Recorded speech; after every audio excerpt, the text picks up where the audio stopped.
Hola a todos, bienvenidos a Cinemática, aquí con Vivir en el Poblado. Hoy tenemos una entrevista, estamos volviendo a trabajar porque los directores y todos los que están involucrados aquí con la industria cinematográfica de Colombia están volviendo a activarse y están buscando diferentes plataformas para mostrar, para tener como un escenario para mostrar lo que ellos han estado haciendo durante los años. Y hoy nos van a estar acompañando como protagonista de este documental. Tenemos a Santiago Rivas y como el director tenemos a Alexis Durán. ¿De qué documental vamos a hablar hoy? Este se llama No Trague Entero. Entonces, ¿quién quiere empezar dándonos un poquito de luces sobre qué se trata este documental? Porque yo creo que con el título podemos decir que en la sociedad todos los días nos estamos creyendo los cuentos que nos dan, pero realmente no podemos tragar entero todo lo que nos dicen los periódicos, lo que nos dicen los noticieros, y yo creo que por eso termina saliendo este documental. Alexis.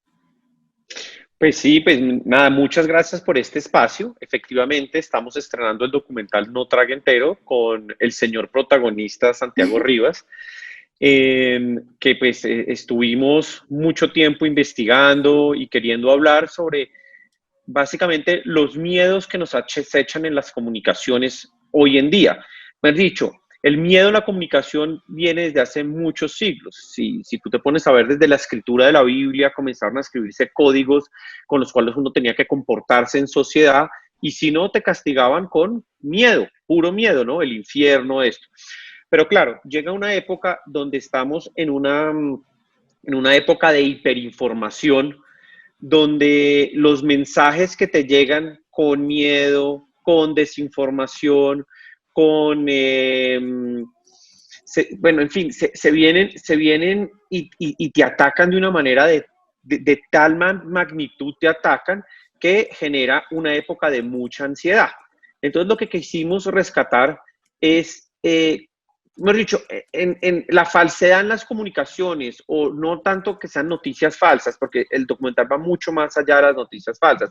El documental va noticias que no son precisas, noticias que se repiten en la historia, desinformación, todo. Pero lo que sí quiere hacer el documental es mostrar que en un momento de hiperinformación como el que estamos viviendo, pues se juntan todo esto en un tema que llamamos la red o consumo digital, y esto ya nos está jugando en contra de una manera muy grande. Entonces ya podemos ver que hay linchamientos públicos por un vecino que hizo algo y no fue lo que hizo, y entonces toda la comunidad va a lincharlo. Vemos como los rohingyas fueron casi que masacrados a través de Facebook. Y pensamos que eso se quedó en el pasado, pensamos que eran cosas del 2016, 2017, y mira, hace poco en México volvieron a linchar a alguien. Quién sabe qué nos van a traer las nuevas elecciones ahorita de Estados Unidos. Que Y nos básicamente tienen. de eso trata la película. La película trata de cómo entender quién está detrás de las redes sociales. Uh-huh. No es un jugador, son muchos jugadores, y lo que quieren obtener de nosotros es nuestra información. De eso trata la película.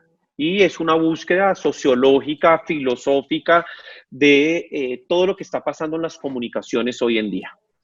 Alexis, quería entonces aprovechar esa introducción que nos haces para hacer un paralelo, porque muchas veces un director comienza una idea de crear un documental, de acercarse a hacer una película a raíz de una pregunta en particular, y, y pues tú te consideras, si uno lee los créditos, uno ve que tú eres guionista de este documental, pero yo digo que muchas veces un documental se va reescribiendo a lo largo que uno va haciendo las tomas, que uno va haciendo la investigación, las entrevistas. ¿Cómo fue ese proceso de con qué pregunta partiste y con qué pregunta terminaste?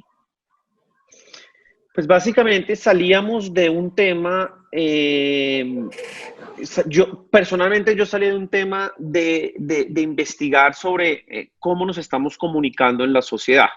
Hacía poco había hecho un estudio de cómo Walter Benjamin en los años 20 y 30 en una Alemania nazi había logrado hablar de cómo la televisión y el cine estaba cambiando las estructuras de comunicación entre los humanos.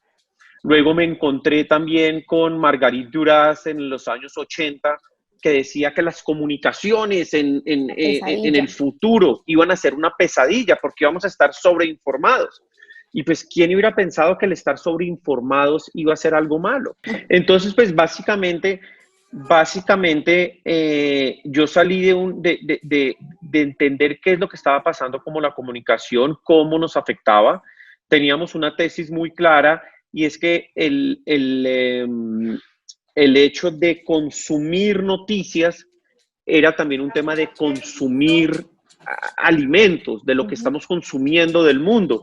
Y comenzamos con un paralelo con la alimentación que fue muy interesante, porque con ese paralelo de la comunicación, lo primero que hicimos, los primeros días de entrevista que hicimos, fue entrevistar a las psicólogas especialistas en nutrición. Y nos dijo, claro, es que no hay diferencia en lo que usted come y le mete a su cuerpo que con la información que le mete a su cuerpo. Y comenzamos a hacer un paralelo muy grande y nos dimos cuenta de que la sociedad hoy en día está bulímica de información. Es decir, que nos tragamos toda la información que nos llega por todas partes, por todos los medios, y no solamente nos la tragamos, sino que encima la repetimos y nos volvimos un jugador más de estas cadenas de desinformación. Y fue por ahí que cogimos el eje. Entonces, el guión no estaba escrito, habíamos hecho muchas investigaciones. Santiago nos ayudó también muchísimo en la investigación porque no habían periodistas dentro del guión. Santiago lo agarró y nos dio un giro hacia hacer que fuera mucho más investigativo y que tuviera tesis y contratesis, que hubiera gente que también estuviera en contra y a favor de la comunicación, de la alimentación, y nos fuimos. Claramente nos subimos en un carro y todos los días nos subíamos 5 personas en un carro, éramos un crew muy chiquito y nos fuimos a hacer todas las entrevistas y la investigación. Te tengo que decir que salieron más de 600 horas de material. Y eso para el montaje me imagino que duro, la selección. Muy duro. Sí, muy duro. Porque por lo general uno ve documentales que duran 1 hora, pues tal vez los 90, pero es difícil ver una que dure 90 y esta dura 1 hora y 20. Entonces, correcto. Sí, es correcto que tenían suficiente material. Aprovecho entonces para pues ya introducir a Santiago y que nos cuente entonces cuál fue ese acercamiento con este documental, ya que también tuviste esa, sí, o sea, como esa relación en cuanto a quién entrevistar o qué tipo de preguntas hacer, qué tesis, qué contratesis, que también viene siendo algo muy importante y muy válido dentro de un documental. Pues a ver, como yo entré fue a través de la pregunta acerca de la comida. ¿Cómo puede un alimento volverse un veneno? ¿Qué puede hacer que la gente de repente convierta un alimento que nos ha acompañado durante mucho tiempo, 2 específicamente, no la leche y el gluten, pues el pan, y cómo eso se relaciona con la manera en que consumimos información, ¿no? Porque, pero, ¿no? Con el tiempo y con las muchas entrevistas que hicimos, hay un asunto con la comida que jamás se va a poder resolver, y es que la gente come con el corazón, ¿no? La gente come conectado con asuntos afectivos, la gente come conectada con asuntos no solamente informativos o racionales, la gente no come diciendo como, oh, esto me nutre más, es más alto en vitamina B, si la gente si no le gusta, no le gusta, si siente que le cae mal, si siente que no, hay una serie de cosas que ahí no, hay una barrera en la cual uno no puede seguir. Y en cambio era muy interesante y era mucho más profunda la discusión acerca de la matriz de la información, porque todos vivimos en la desinformación, así como vivimos en la alimentación, ¿no? Vivimos de la alimentación, pero además vivimos en ella, estamos constantemente atravesados por mensajes acerca de eso, está conectado con nuestros medios acerca de la salud, no sé, tiene como muchas vertientes. Cuando eso empezó a virar hacia lo digital y hacia las noticias falsas, pues obviamente nos interesó mirar el fenómeno de las noticias falsas, tratar de preguntar y descubrir pues cuál era. Es decir, cómo esto puede ser un fenómeno, no simplemente que la gente sea mentirosa, no simplemente que haya gente que haga noticias satíricas, no simplemente que haya gente que se las crea, sino el hecho mismo de tener a alguien que está produciendo noticias falsas, que eso sea un negocio, no solamente para el político que vive de ser elegido a punta de noticias falsas, sino como ese negocio de unas personas que muchas veces son bielorrusos de 18 años, metidos en un apartamento, en una bodega, en un troll center en Minsk, pueden estarse ganando plata con noticias que ellos, yo creo que ni siquiera entienden las implicaciones que tienen en Oklahoma, ¿no? O en Bogotá. ¿Ellos qué van a saber? Entonces, ese fenómeno es muy interesante además, pensando en el 2016, todo lo que eso trajo a nuestras vidas, pero en este punto, ¿no? Es decir, pero lo que hicimos yo creo que fue abrir un poco una caja de Pandora, porque eso no acaba. Eso nunca acaba y en este punto ya ni siquiera el fenómeno principal son las noticias falsas, como bien empezaba a hablarlo Alexis, pues ahora tenemos muchos más fenómenos que hacen uno solo macro fenómeno, que es la desinformación.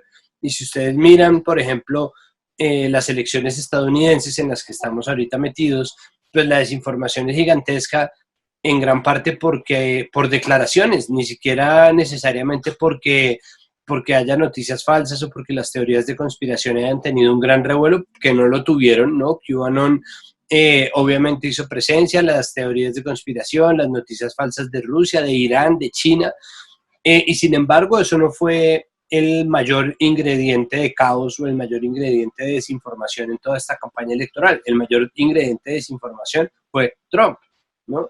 Trump con sus declaraciones, Trump con sus tweets, Trump con sus opiniones, dos sectores de opinión completamente polarizados, inmunes al debate, lo que genera pues simplemente es el choque de dos grandes burbujas y eso genera una enorme desinformación, sacadas de contexto, posteos de noticias viejas, información verificada de hace mucho tiempo, en tiempos de pandemia me refiero yo, marzo, ¿no? Entonces esa información que antes fue verificada y ya no lo es, que antes era verdad y ya no lo es, también entra a jugar y por supuesto todo está mediado por quienes miramos. Entonces ya no es tanto la noticia falsa como un hecho o el negocio de los muchachitos en Minsk haciendo noticias falsas, sino nosotros que somos lentes que deformamos toda la información que nos llega y vemos además la versión deformada de toda la información que hay a través de la lente de los periodistas, los medios, los opinadores, las redes. Entonces lo que hay es un entorno de desinformación gigantesco y en ese sentido, por eso digo, no podríamos haberlo abarcado, tendríamos que haber realizado el documental durante 4 años seguidos y no tendríamos 600, tendríamos millones de horas de pietaje, ¿no? Una locura. Imposible de hacer, pero queda la conversación abierta y creo que en esa conversación es que entramos a participar como observadores y ya creo que a Alexis le pasó lo mismo, uno nunca vuelve a ver el fenómeno de la desinformación con los mismos ojos. Alexis, ¿quieres agregar algo al respecto? No, estoy totalmente de acuerdo. Es básicamente ya tomando una distancia después de haber hecho el documental que lo terminamos en noviembre del 2018, lo terminamos de filmar.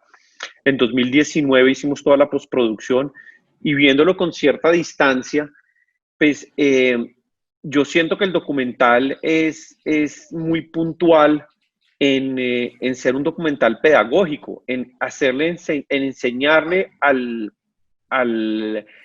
consumidor digital qué es lo que está detrás de la pantalla. Porque todo el mundo, antes o actualmente o en el futuro, todo el mundo piensa que cuando se conecta a Internet está sacando información para él y que está consumiendo información.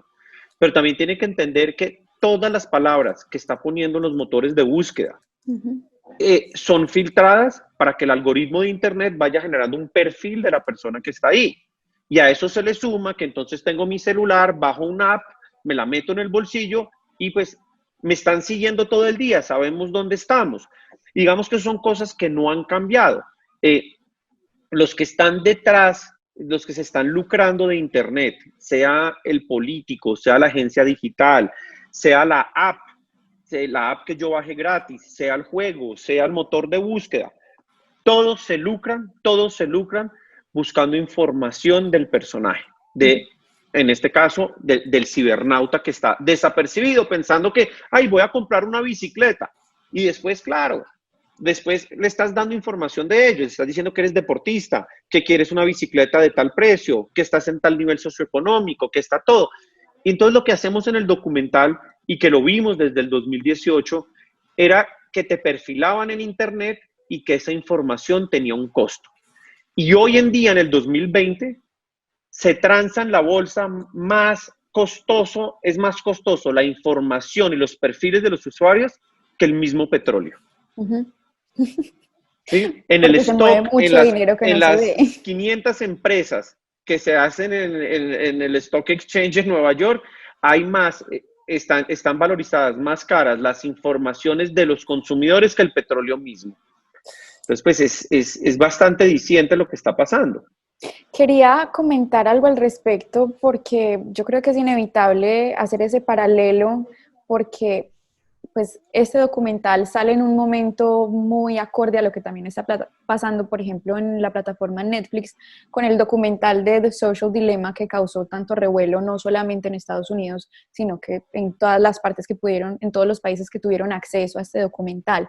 No estoy diciendo necesariamente que este se parezca el uno al otro, pero sí tratan ese tema de la necesidad, sobre todo con la ex viceministra de Mintic, con Juanita Rodríguez, que ella menciona que es necesario que estos profesionales que están trabajando, haciendo los códigos detrás de los computadores, que tengan tal vez esas clases de ética, de filosofía, para que las generaciones futuras y ellos mismos también tengan una relación de tú a tú y que sea más consciente de esas generaciones. Y yo digo que eso es algo muy válido de este documental porque vemos entonces ese tipo de paralelos de personas que han estado en el mundo de la política, tan cercanos como a Mintic. Y luego tenemos a una joven que se recuperó de anorexia. Tenemos a psicólogas y psiquiatras, si no estoy mal ahí me podrían corregir. Y tenemos a un montón de personas que viven, que están involucradas, así como acabas de decir, Alexis, con este aparato que nos está persiguiendo por todas partes. Entonces, pues si las personas también están interesadas en ver como ese proceso de acercamiento, pero no desde el mundo, porque el social dilemma prácticamente es de esas personas que están detrás del computador creando el código, pero si ustedes quieren verlo desde el punto de vista de una persona que sí se está cuestionando sobre qué están haciendo estas empresas con la información de la búsqueda de uno en estas plataformas, les recomiendo que se vayan a ver este documental que va a estar en Movies hasta el 28, hasta el 30 de noviembre, ¿cierto?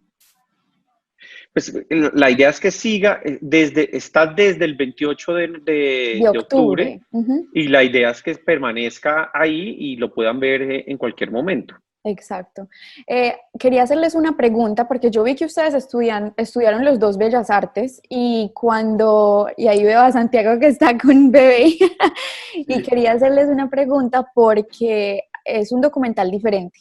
Tenemos esos momentos de entrevista, tenemos esos momentos de graficación y de ilustraciones, de comedia, y hay uno en particular, o sea, visualmente me parece un documental muy atractivo porque siempre te lleva por esos momentos o sea, de inspiración, pero tú también respiras y estás animado a seguir viendo este documental, no hay puntos bajos. Y algo que me pareció muy particular es que ustedes decidieron hacer una investigación social con un equipo. Entonces ustedes tenían un community manager y crearon un producto y querían ver qué había detrás de esto. Entonces quería saber qué me pueden decir de qué estaba detrás de esto y por qué lo quisieron traer. Porfa, empiece Alexis, que yo ya vuelvo porque aquí Violeta está gritando. Violeta. Claro que sí, claro que sí. Mira, pues básicamente, sí, lo que tú dices es que involucramos ya el tema de estar comunicado digitalmente ya no es un tema únicamente de la persona que está navegando, va mucho más allá. Y mira que en la investigación involucramos científicos, el doctor Yunis. ¿Por qué llegamos, por ejemplo, donde el doctor Yunis? Porque queríamos saber finalmente cuándo una investigación es verdad o no es verdad. Y el doctor Yunis nos dijo algo muy cierto. Es que la desinformación viene desde antes, en medicina viene desde antes. Y mire, es que cualquier autor puede escribir un libro, pero no cualquier autor puede publicar un artículo en una revista científica. Entonces, la desinformación en el gluten y en la leche, por ejemplo, vienen de escritores que tienen una verdad que es para ellos, pero no hay estudios que dicen y que muestren que es para el total de la población. Entonces, claro, si anteriormente yo leía un libro y me doy cuenta de que, ay, pues madre, sí, claro, ¿cómo estoy comiendo gluten? Pero pues también tengo que dar en cuenta que el gluten le cae mal al 1% de la población. Entonces, ahí empieza una mala información. Y yo comienzo a decirle a todo el mundo que leí el libro y que el gluten, no comamos gluten, fue un error en la humanidad comer gluten. Y no es cierto. ¿Y qué pasa con los medios digitales? Que han multiplicado a la XY potencia estas malas informaciones. Y lo que decía Santiago es debido a las emociones. Yo leí un libro que me tocó la emoción y digo, no, el gluten es malo y lo satanizo. Y lo meto en internet en este momento y se me potencializa esta desinformación y se comienza a volver un caos. Y es lo que decía Marguerite Duras al principio del documental, es decir, hay tanta información que ya no sabremos cómo funciona nuestro cuerpo, cómo funciona nuestro trabajo, cómo funciona todo, y se vuelve una real pesadilla. Entonces, eso nos llamó mucho la atención y quisimos hacer un experimento social para demostrar lo que estábamos haciendo, porque ni siquiera estábamos seguros si iba a funcionar o no. Y contratamos un equipo de mercaderistas que nos armaron un proyecto milagroso, un producto milagroso, y lo sacamos. Claro, lo hicimos durante 2 semanas. Una semana hablamos de los beneficios del producto sin meter miedo. Pagamos como 300,000 pesos en pauta en diferentes redes. Y la semana siguiente, de domingo a domingo, igualito, porque no hubo ningún cambio, hablamos del mismo producto, pero satanizándolo y diciendo que era mentira, que prometía cosas que no eran, etcétera, etcétera. Con la misma pauta, al mismo tiempo, aunque fue un tiempo corto, pues porque pues teníamos que tener resultados dentro de la producción del documental, lo dejamos 2 semanas únicamente, pues las cifras fueron tenaces. Es decir, la primera semana, hablando del beneficio, tuvimos 250,000 interacciones. Ojo, no likes, estamos hablando de todas las interacciones, de personas que lo leyeron o lo compartieron, le pusieron like, todo.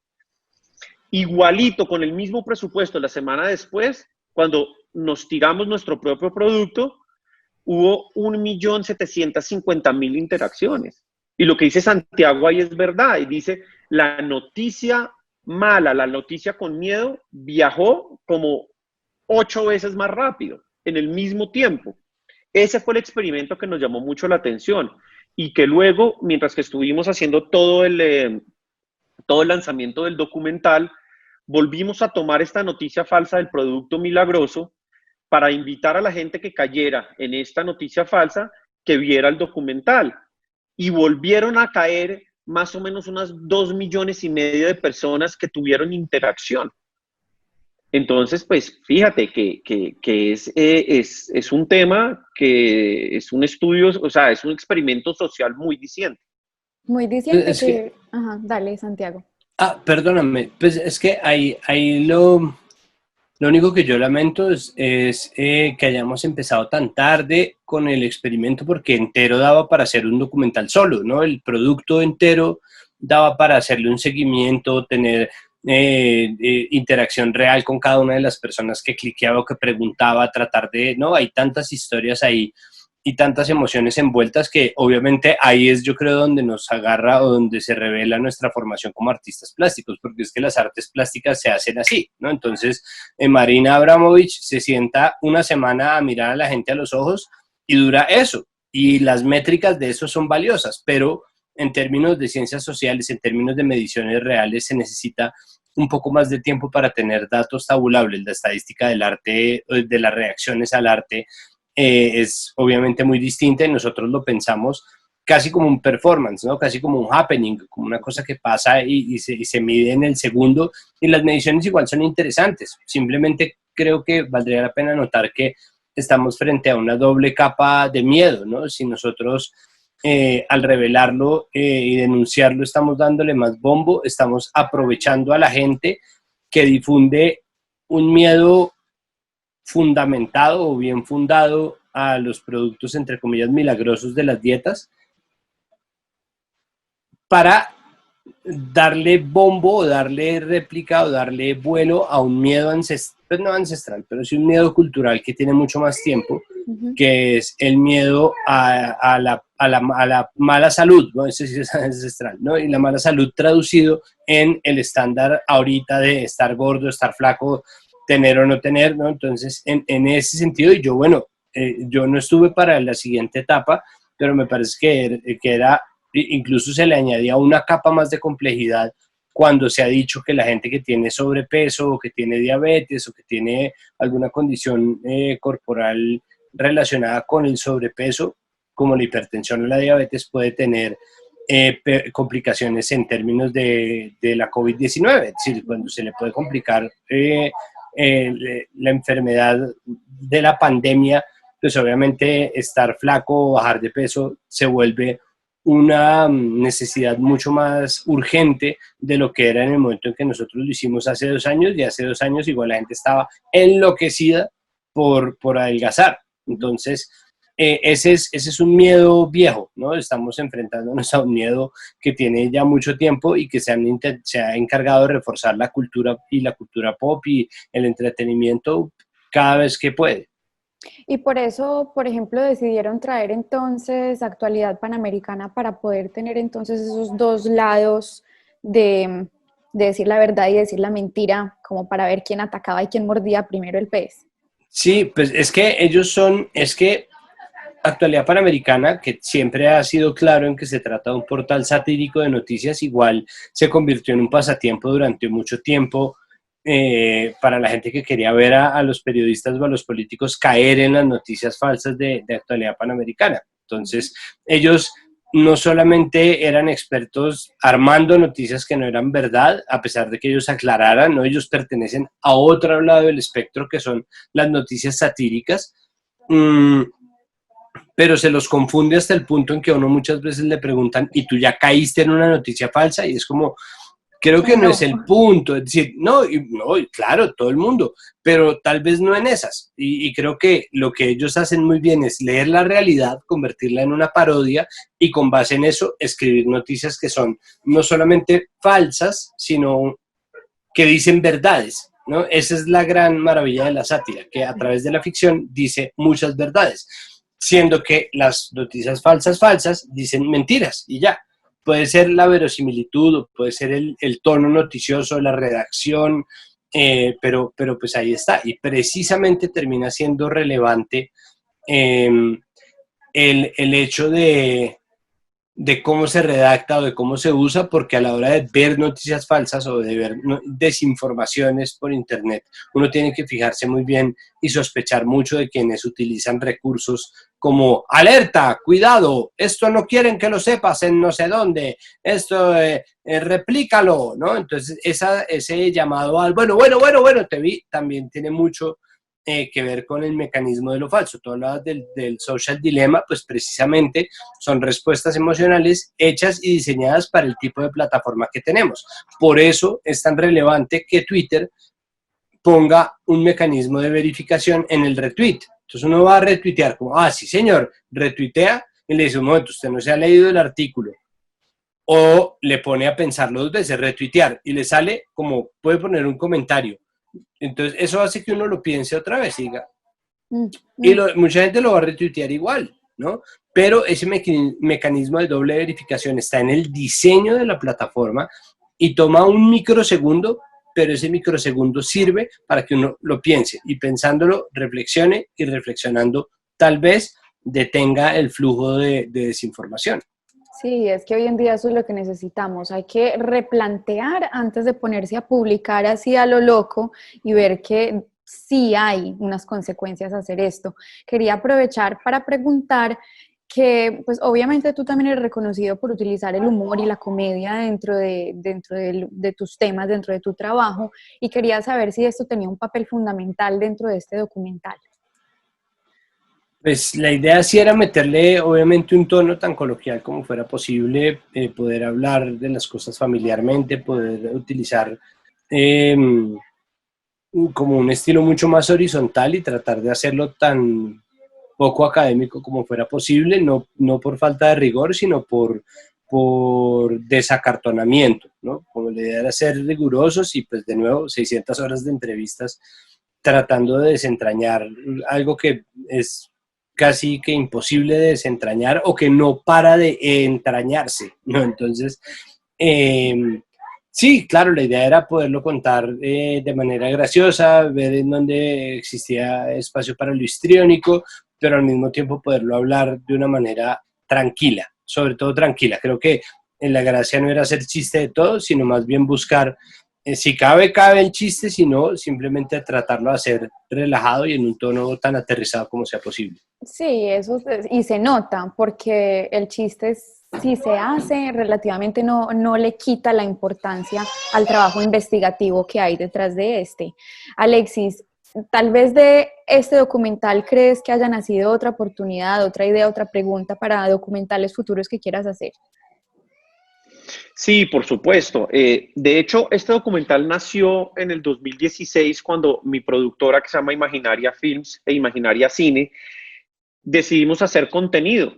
Entonces salimos a ofertar diferentes historias que teníamos. Teníamos el documental ambientalista, teníamos el documental un poco pedagógico, que era este, teníamos un seriado de televisión, teníamos películas de largometraje, teníamos todo. Y por la importancia del tema, este salió más rápido. Ahora estoy preparando un documental que se llama Las Venas del Planeta. También es un documental ecológico. Tiene algo de humor, pero el eje es el agua en el planeta. Y se trata básicamente como el mundo ya le estamos quitando al mundo la posibilidad de limpiar su propia agua. Es decir, que en este momento estamos ensuciando más agua de la que el mundo es capaz de limpiar. Entonces, este es el próximo proyecto que estamos haciendo. Esperamos poderlo hacer muy pronto, pero como te digo, es todo tenemos como un portafolio de proyectos en la productora y a eso nos dedicamos, a poder hacer contenido.